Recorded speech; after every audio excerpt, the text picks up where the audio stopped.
Welcome to the new podcast. What are we called again? Hack for 20.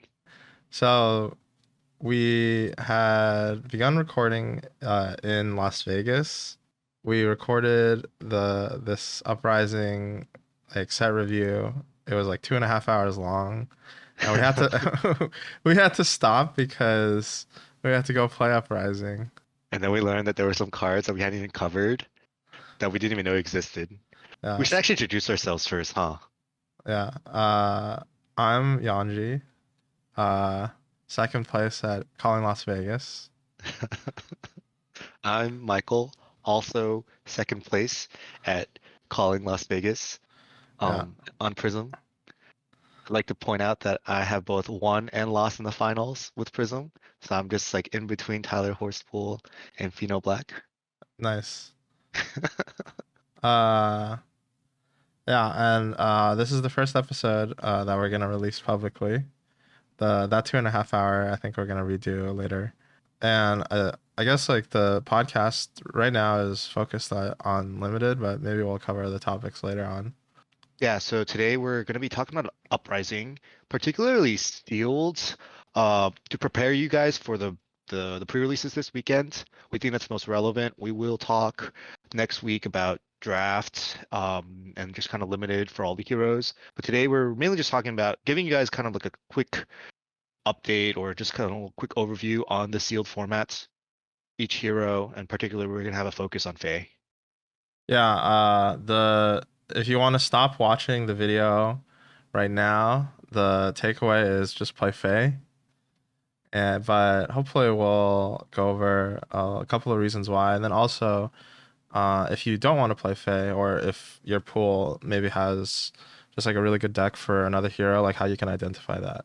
Yeah, so let's go ahead and get started by introducing each of the heroes.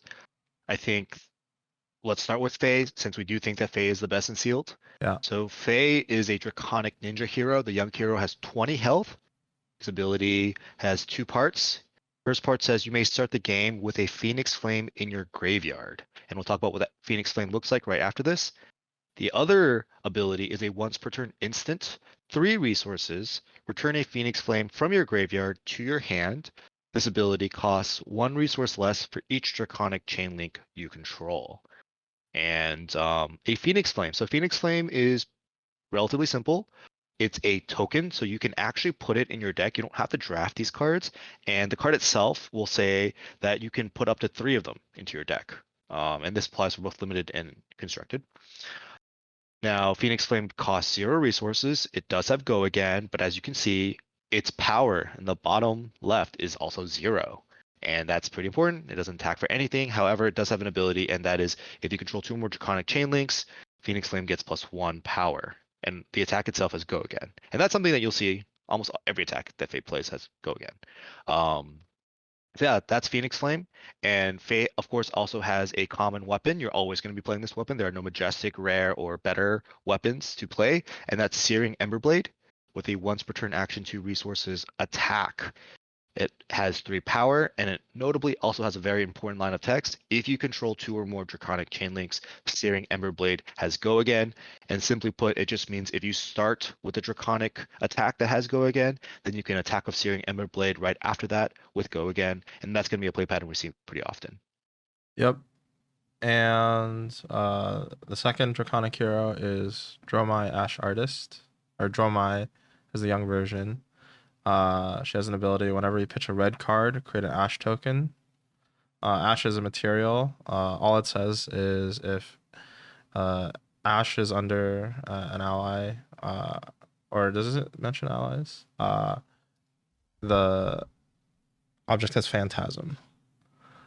And if you played a red card this turn, dragons you control have Go again while attacking. So Dromai's her weapon, Storm of Sandakai, lets you attack with dragon allies for free.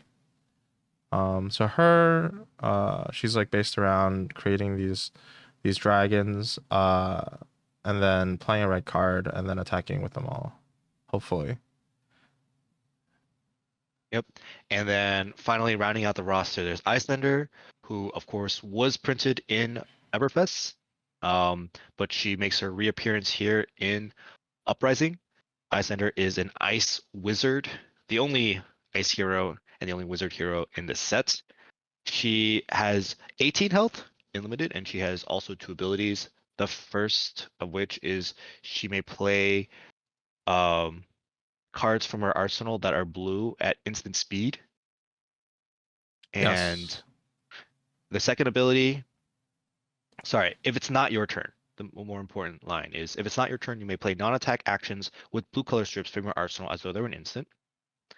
And her second line ability is whenever you play an ice card during an opponent's turn, create a frostbite under their control.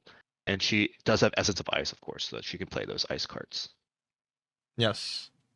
Her weapon is called the Waning Moon. Actually, a very, very powerful weapon. It's a kind of a two-part weapon, but it costs 2 resources, and it says you may deal 2 damage to target 2 arcane damage to target hero.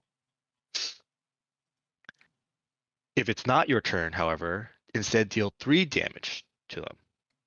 This is a once per turn instant, costs 2 resources, and it has activate this ability only if you've played a non-attack action card this turn. So there is a restriction. You can't just activate it without having done something else. Right. On her play pattern mostly just revolves around doing these like chip damages on your opponent's turn, being able to get in. I think most notably is that it's pretty difficult to get Arcane Barrier in this format. Yep. Most heroes only have access to 1 Arcane Barrier. Dromai can get more Arcane Barrier with her Aether Ashwing tokens, but those are also kind of difficult to play against Iyslander for a different reason. Yeah, the maximum number of arcane barrier you can get from equipment only is 1. All right, so that kind of rounds out the heroes and a little bit about what they do. I think this next set, we're just going to jump straight to why we think Fi is the best in sealed. And we'll start with the main thing is consistency. Yeah, and so I think if you look in the set list, I believe if you're at all familiar with Ninja, we're gonna reference a lot of these attacks based off of the vanilla version that came out in Welcome to Wraith. So a lot of these card lines, even though they have different text on them, the base attack, they're all the variations on like these WTR attacks. We're going to call it head jab would be a 0 cost 3 damage go again in the red version. Leg taps are 1 cost 4 damage in the red version. And then surging strikes are 2 cost 5 damage go agains in the red version. And when we say consistency, we just mean they have literally printed for each of these versions basically 3 different cards that are all the same. So your pool will just like usually have 4 to 5 cards of each of these that are just like the same card, but like slightly different and different names. So let's start with the head jab line. So there's Brand with Cinderclaw. Yep. There's Rising Resentment. And then there's Ronin Renegade. Yes. And all 3 of these cards are what we call a head jab. They're all 0 resource. They all attack for 3 in their red pitch. And they're all Draconic Ninja. So they do add to your Draconic chain links. And I guess the only downside is they all block 2. And they're all common. And they're all common, yeah. Yeah. I think the average pool, just like based off the seal pools that I've seen, will have 4 to 5 of this type of effect in different colors at least. Yeah, definitely. And so one thing that might be interesting to bring up is that head jab in Welcome to Wraith was not that strong. So why are head jabs good in Uprising? Well, are you asking me or you want to answer? I was leading in. But basically, okay, yeah, go ahead. Yeah, basically, I think a lot of it has to do with making sure that your resource costs line up. So if you look at Fi's, especially his weapon, so Fi is most notably the only hero in Uprising that has a weapon that attacks for physical damage. You can always use the weapon every turn. There's no like restrictions on it, unlike Icelanders. And so a lot of the power in his kit and based off and the consistency that you're talking about is because he can basically attack with his weapon every turn if you like set it up with a Goryeo attack. So part of the reason why head jabs are good is because they cost 0. So let's like pretend you have a blue card to pitch. Then if you play a 0 cost go again attack, then you can attack for 3. You can attack with the weapon for 3, and then you can activate Phi's ability for 1 and attack again for 1. So that's kind of like a baseline 3 for 7, and then you can add on more damage. If you have another like 1 for 4, go again at the back end, then you don't have to pay 1 for the Phoenix Flame, just get it for free. So there's like a lot of ways that you build up. But like at baseline, you're always going to get like a 3 for 7 essentially off of a 0 for 3 go again.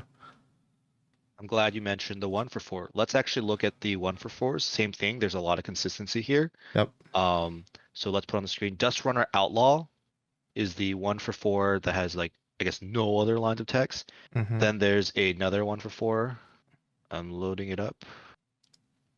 It's Soaring Strike, which is also common. And then the other 1 for 4 is actually a rare. Yep. Mounting Anger. Mm-hmm. So you'll have a slightly less amount of 1 for 4s or leg taps, but still I expect like at least 3 or 4 in your pool. Mounting Anger, most notably, could potentially be a 1 for 5 if you do hit with it. These 1 for 4s help your deck kind of break some of the rules. Like what that line that Yanji was talking about is very like nice, like 2-card hand deal 7. The 1 for 4s allow you to have 3-card hands that attack for was it 13 or no 12, right? 11. No, it's just 11. Oh yeah, yeah, Third card 11. Yeah, 11. yeah. No, but that's still, yeah, it's still pretty good. Yeah. Almost getting 4 points per card is really good. And of course they all rely on pitching a blue and attacking with reds. Yeah. But still very, very consistent. And I just, before we move too forward, want to talk about the Surging Strike line. Surging Strike, you're going to have the least amount of. And so at common, there's Rebellious Rush, which is just, 2 resource, 5 attack, go again. Mm-hmm. And then at rare, you have Engulfing Flame Wave, which now this card actually can be pretty nuts. Because it could be a 2 resource, like potentially 8, go again. Yeah. We value whenever you draw a card, we value that at the baseline of 3, right? Mhm. Like that's the power of Flesh and Blood. Is most cards should be affecting life total by 3 some direction. Yep. The only problem with these 2 resource go agains is they require you to either have a kind of an inefficient turn, because if you play a Rebellious Rush or if you play an Engulfing Flame Wave and you pitch a blue, you only have 1 floating and you can't attack with a weapon with that floating. Yes. So we often find that if you want to make these cards work, you either have to be inefficient or you need to have a common equipment we haven't talked about yet, but it is just super powerful, and that's the Sash of Sandakai. Yes. You got an extra resource. It pushes you into that 4 resource on a single turn threshold, which lets you kind of fit in one of these like 2 cost attacks into like your normal sequence. Yep. I wanted to mention also, we didn't talk about this, but there's also like cards for how you guys want to think about the cards. So if you look at a rare like Rise from the Ashes, even though this is not like an attack, it's essentially like another copy of Head Jab. It costs 0. It gives your next Draconic or Ninja attack +3, and then you can get a Phoenix Flame back. And so even if you attack with a Phoenix Flame for no value, it's still like a 0 for 3 go again. So it's kind of like how you guys should be thinking about all the cards in Phi, whether or not it has a go again. If it has a go again, then it's a potential like turn starter. And that is of course, magical words that I was hoping for. So everything we've talked about so far have been go again attacks that block 2. They have what we call innate go again, so there's no conditionality on that go again. I think the other part of Fae and the kind of the power cards, the cards that really help you push you over the top against a lot of opponents, are what we're calling turn enders. Mhm. So what we've talked about so far are the turn starters. They're what you want your first attack to be, maybe your next attack, but we need some turn enders as well. The good thing is all the turn enders have go again, and they're all typically draconic, although a couple of them are majestics that are ninja attacks. Hmm. We don't need to talk about them too much because most of the text lines up, but they also have rupture. So let's just look, for example, the one I want to look at is red hot, Okay. rare, cost 2 resources. If the Dromai or face specialization reads rupture, if red hot is played as chain link 4 or higher, it has when you attack with this, reveal the top X cards of your deck, where X is the number of draconic chain links you control. Deal damage equal to the number of red cards revealed this way to any target, then shuffle. So basically, cards that reward you for playing a bunch of chain links, I Yeah. think are just these are the power cards. Most of your cards follow what we consider are the rules of Flesh and Blood, which is head jab, which is literally just a 0 cost 3, leg tap, which is a 1 cost 4. But some of these cards break those rules. So this card, Red Hot, could potentially be a 2 resource 7, maybe even as high as a 2 resource 8 damage. Another card that stands out to me is Lava Burst, which is a common, Yep. cost 0, blocks 3, has rupture, and if it's played as channeling 4 or higher, it has +3 power, Hmm. and its base power is 2. So this is a 0 for 5. Like these two cards in particular just kind of tell you, hey, you want to play 3 chain links, and then as your 4th attack, play one of these and get rewarded. So like what does an average like 4 look like? Well, they all start with pitching a blue, and well, not necessarily pitching a blue, but they all start with having a blue in your hand and having either one of these head jabs or leg taps. And the best part is, for 5 particularly, they don't have to be red. They could be blue, they could be yellow.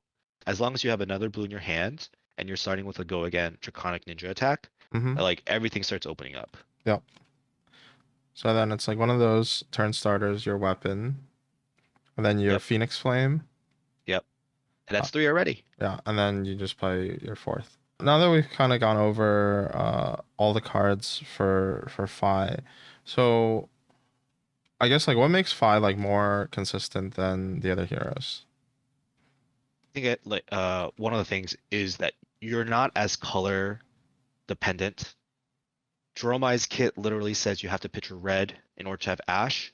So Yep. you just need like a critical mass of reds in your deck, or else your deck can't really function. You don't have Ash. But also her second line of text is really important too. She says that you need to have played a red card this turn Hmm. in order for your dragon allies to have go again. Right. And especially I feel like if the game goes a little bit long, you're maybe entering second cycle and you haven't pitched that many reds, or your reds don't have go again, it's really hard to get full value from your dragon allies. Hmm.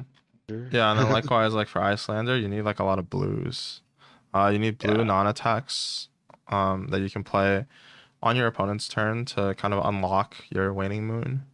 And then you also need blues to pay for everything, right? yeah, yeah. Um, It just feels like the yellow pitch cards that Dromai's that Faye plays are at like they're just not as bad as having to play yellows for Iyslander and Dromai, but you're just gonna have yellows. Like it's sealed, you have no choice. These are the cards, and you're just gonna have to play with them. yep. Yeah, if you look at like what each character loses, like Dromai and Iyslander for playing yellows both lose like the ability to actually like play through their normal turns, and then Fi just like loses 1 point of damage basically. Yeah. And also in terms of consistency, like Iyslander, she has 3 common Ice Wizard attack actions that deal damage to any target Mm-hmm. of 3 different colors. Yep. Sorry, of 3 different resource costs. There's Aether Hail, which costs 1 resource, which is most likely the best because it synergizes the best with your weapon.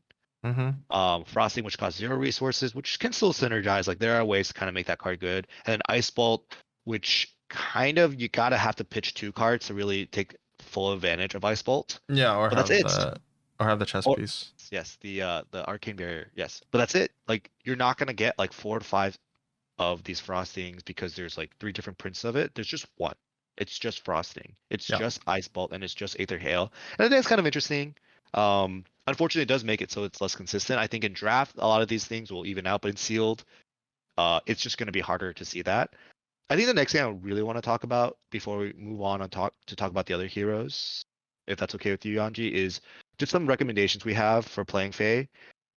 Yeah. This past weekend, we got to play in the world premiere, so we did get to build some Fey pools.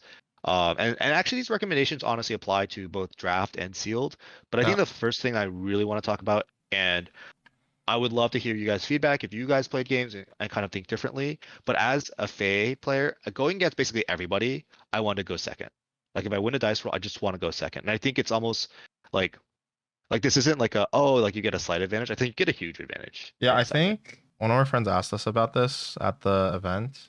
Like, why is it that you want to go second? Um, in a lot of formats, if you're like more familiar with playing like Blitz, like Constructed, or even I think in Tales of Aria, like if you're playing Briar, you want to go first a lot of times. So why is it that you want to go second? I think there's like two parts to this. Um, for me, the first part that I think about is how bad can you get punished on the first turn by your opponent, aka how poorly does your average deck block, and how much damage can your opponent push through, or Mm-hmm. how much damage can your opponent kind of push through that's like hard for you to interact with, or hard for you to block. Yeah. I think uh, the average Fey hand does not block that well. You should be having about 3 cards, like over 2 cards that block 2. Yeah. So your average hand blocks 2 plus 2 plus 3 plus 3, Yeah. about 10. And I think it's not too hard for a Fey to do more than 10 physical on Sure. their first turn. But a lot of those lines require them not having an arsenal. Yeah. And those lines are usually like at max like 13, I feel. Okay. So So you're taking if like 3 damage, let's say. yep, yep, and they don't get an arsenal. If they do 3 damage and they get an arsenal, then it's a little bit more even. Yeah. But typically in my play patterns against Fays, I've been taking about 2 to 3, or sorry, about a 1 to 2 damage. I Yeah. block out my entire hand, and I get to start at 18 or 17. But my damage, like moving forward, actually eats their cards or eats their life, Yeah. and that's like super important. I know you want to talk about kind of the odd even number of turns as well. But before that, let's also talk about a card that I think really makes going second a lot better, and that's Helios Meter. Oh yeah. Heliod's meter is a token equipment. So this is something new. Basically, every deck in sealed and draft can start with this token equipment in play, even if you didn't pick it. And Heliod's meter has a ability which is an instant, costs 2 resources, and it says prevent the next 1 damage that you would be dealt from a source of your choice. This card is actually kind of like a neat utility card. Most of the time, I find that I'm not saving it to prevent damage. If it does prevent damage, it's because it's on turn 0. Mhm.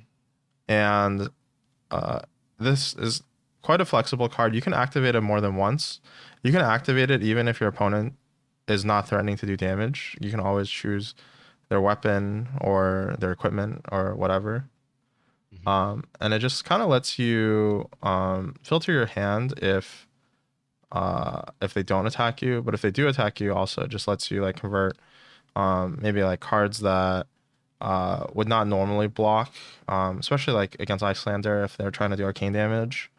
It lets you convert into block that you would not normally have, and so like it honestly takes off a lot of the, I guess like the disadvantages that you normally would get from going second. Yeah, like I think this card is borderline nuts and insane, and I wish this card was in Tales of Aria as well as a token. Um, so like I was saying, like the two things that I think about when I choose to go second is how badly can you punish me on your first turn? Oh, and how much does my hand block? Helios meter makes it so that against Iyslander, your hand can actually block. Like you often can use Helios meter like 2 times at least, Mm-hmm. and Iyslander can only attack you one non-attack action on their turn, and then Yep. Yep. follow up with a waning moon.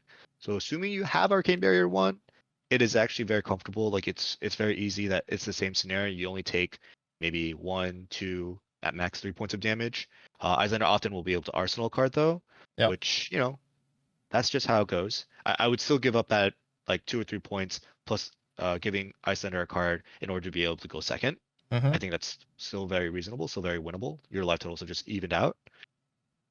And then I guess against Dromai, I think that's kind of where you can get what I would consider the most punished, and that is if they just play like any dragon and then they're smart enough to not risk you having a 6 power attack to trigger Phantasm and just passing the turn.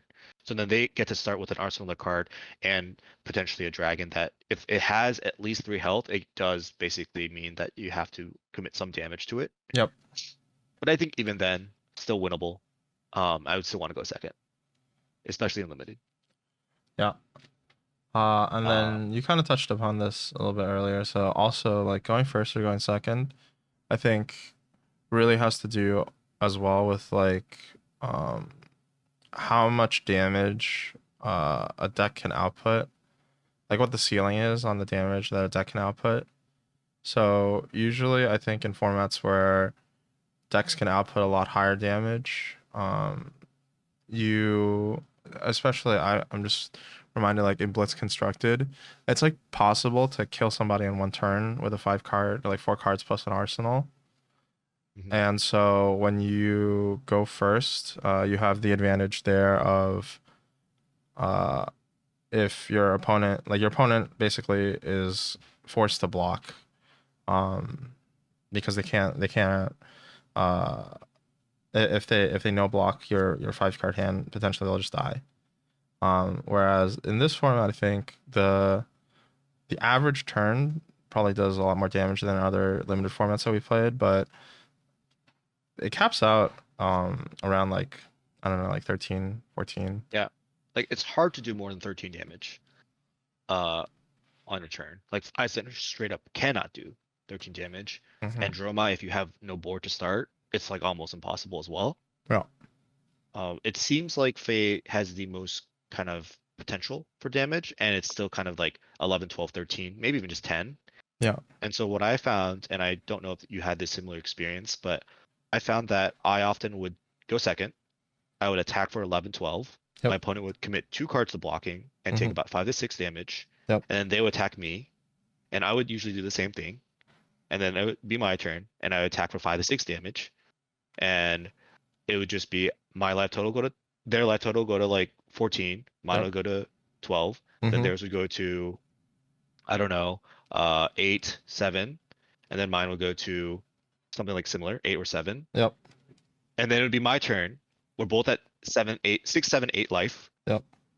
But now you can't just randomly just not like just block with 2 cards. The moment I get you to block with 3 cards on your turn, Yeah. if you're not at least playing Fae, then you are in deep, deep trouble. Because the other 2 heroes, it's really hard to have a turn with a 1 card hand. In fact, I don't even know if it's it's like almost impossible. Yeah. Um, that's just how the play pattern worked for me at least. It's kind of like a 3-turn, 4-turn format. 3 Mm-hmm. turns of like blocking and attacking, and then typically if things are going right for you, turn 4 is when your opponent's blocking with their 3rd card. Yeah. Uh, I think a lot of my games ended up going kind of similar.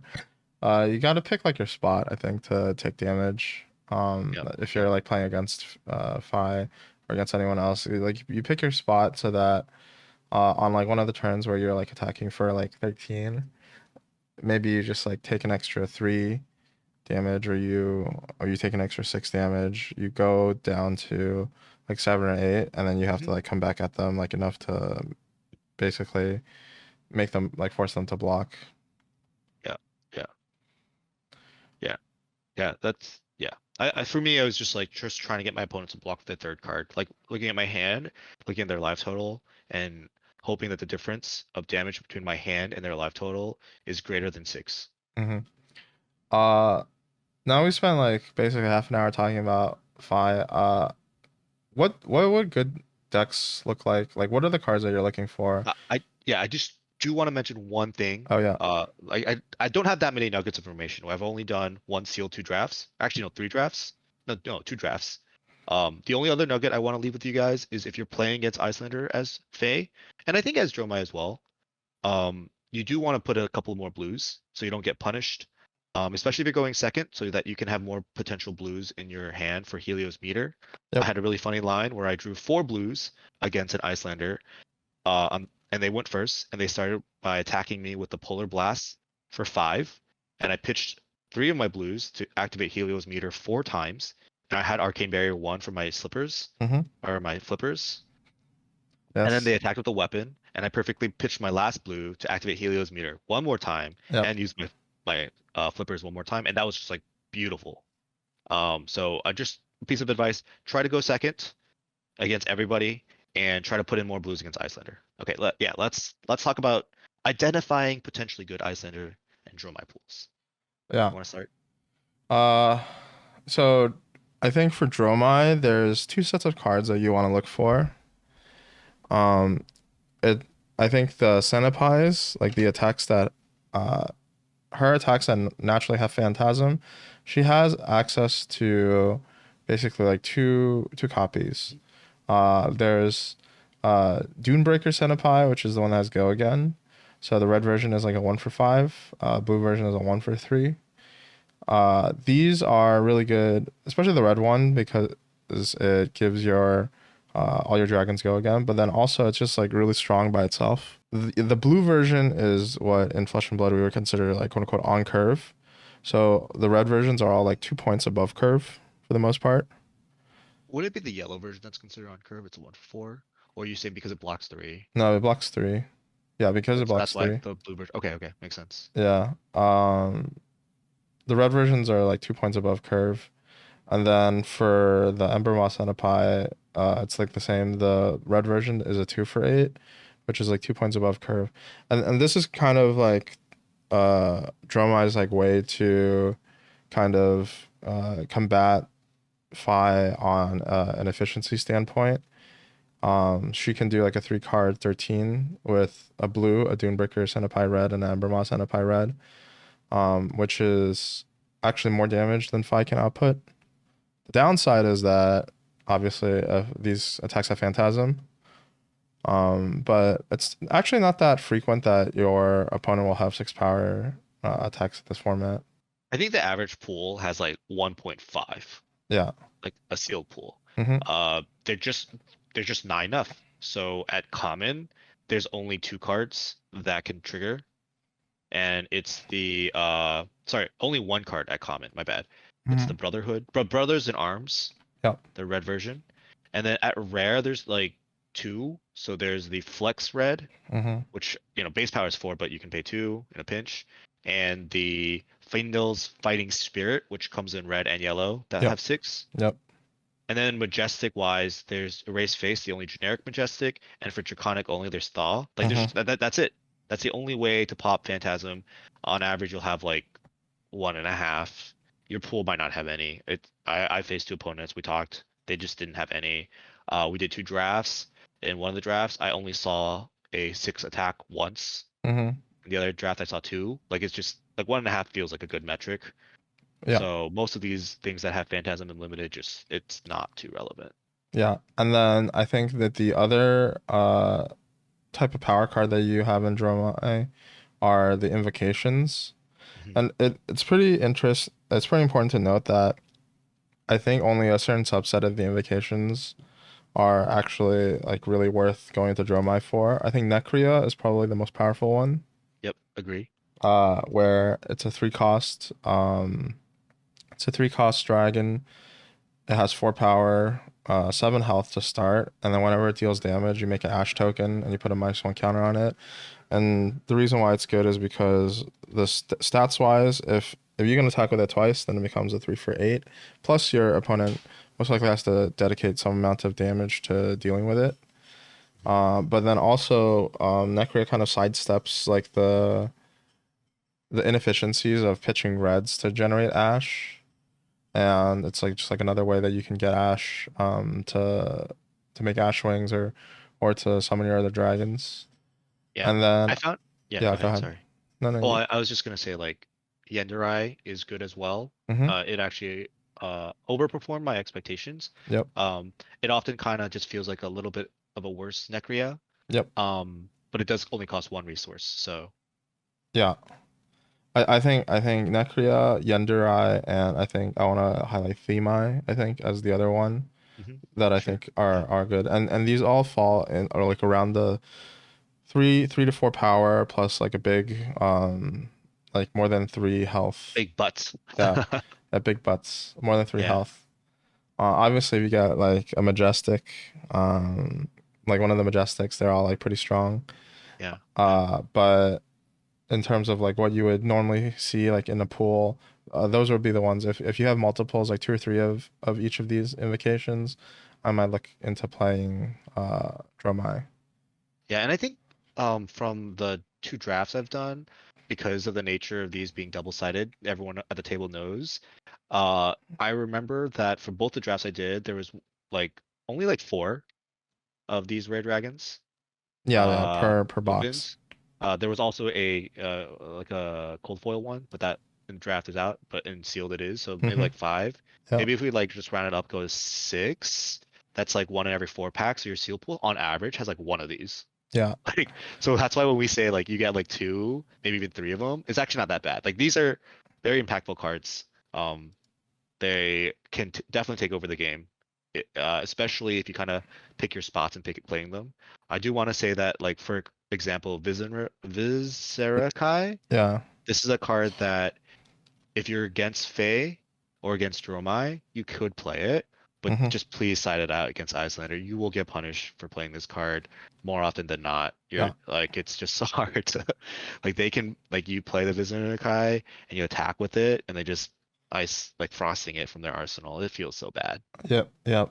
That's a good segue. So let's talk about like what the power cards in Iyslander are. I think Iyslander has basically like two sets of cards that you kind of need both. You kind of need both. You need, I think, some of the red, like Ice Fusion Elemental Wizard cards. I think probably the most powerful one is Aether Ice Vein, which is a 3 resource cost. Does 5 arcane damage, and you can Ice Fusion it. And if you fuse it, if it does damage to a hero, they discard a card unless they pay 2 resources. So you basically put your opponent on a 3 card hand, just like right off the bat. It- Um, yeah, go ahead. yeah. Notably, I actually think this card is better than the rare 3 for 5, which is Yeah. Succumb to Winter. Mm-hmm. And that one says deal 5 arcane damage to any target. If it was fused and targets a hero, destroy a frozen card in their arsenal. If it was fused and targets a frozen ally, uh, destroy that ally. And I think it's kind of interesting that that's the case. Like both of these are very similar, but Mm-hmm. guaranteeing your opponent having one less card is such a big deal. Yeah. And I think you have another set that you want to talk about. Yeah, and I think the other set are the ice wizard actions that do arcane damage. So you want the blue versions of these, especially Aether Hail. Aether Hail, the blue one, is 1 resource cost and does 2 damage to any target. Frosting is 0 resource cost. It does 1 arcane damage to any target. And Ice Bolt is 2 resource cost. Do 3 arcane damage to any target. And so part of the reason why these are so strong is because of Icelander's hero ability, which when you play an ice card on your opponent's turn, you can give them a frostbite. So we were talking before when we were going into Fae about the part of the reason why he's so good is because you can get a lot of efficiencies out of like a single blue. You can play like your head jab, your weapon, and then get like the Phoenix Flame, etc. Having 1 frostbite really puts a wrench in the plan. Yeah, I found that like one frostbite is typically 1 damage at least. Mm-hmm. Because at the very least you're preventing them from getting a free Phoenix Flame. Right. Sometimes a little bit more, but on average it's about 1 damage against Fae. I find that 2 frostbites, like getting somehow figuring out a way to get one extra frostbite, like 2 frostbites is a card. Like Yeah, and the there's way that actually the Fae, yeah, go ahead. I was gonna hop on and say there's actually a common Arctic incarceration, Hmm. which is a 0 cost card, and then the blue version gives them 1 frostbite, and then they also get one from the Icelander hero Hero ability. ability. Yep. Yeah. Yeah. I mean that card I think you play all copies of if you're playing Iyslander. Because the yellow card, you play it, it's your action point of the turn, then you can still shoot him with the weapon. Mm-hmm. Like I found 2 frostbites as a card. Like if you're giving me more than 1 frostbite, there's no way that I can do what I want to do without pitching 2 cards. Yep. So yeah, I think we did the math. So I guess I don't want this to drag this too long, but one of the ways to identify if you have a good pool is just knowing what the potentials are.